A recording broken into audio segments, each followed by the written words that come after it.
Dramma sfiorato al largo dell'isola di San Pietro. Una nave di 116 metri con 33 persone a bordo ha rischiato di schiantarsi contro le rocce dalle onde giganti. Io sono Matteo e ti ringrazio per essere qui sull'Isola Informa. Tra pochissimo vedremo come i soccorsi hanno sfidato il mare agitato per salvare la Blue Ocean dalle coste di Caloforte. Se vuoi supportare questo lavoro di informazione, iscriviti al canale e lascia un like.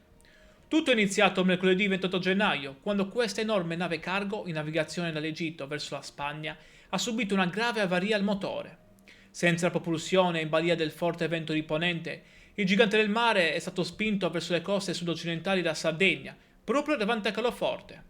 La situazione è precipitata rapidamente. Con un mare forza 8 e onde alte fino a 5 metri, i soccorsi sono stati un inferno. La Guardia Costiera di Cagliari ha inviato motovedette e rimorchiatori, ma la furia degli elementi era troppa. Pensa che si sono spezzati ben 4 cavi di traino durante i tentativi di aggancio. Momenti di terrore puro. La nave scarrocciava verso la scogliera di Punta Spalmatore. Il comandante ha dovuto dare l'ordine più difficile: abbandonare la nave.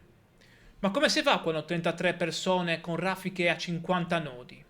Gli elicotteri decollati da Decimo Mannu hanno tentato il recupero, ma il rollio violento rendeva tutto impossibile.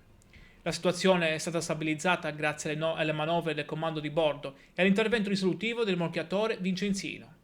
La nave e il suo equipaggio sono stati messi in sicurezza e successivamente trainati al porto di Cagliari, concludendo con successo un'operazione ad alto rischio.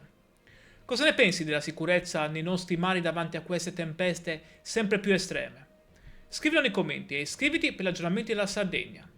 Grazie per aver seguito questo approfondimento sulla Blue Ocean. Ti saluto e ci vediamo presto con un nuovo video.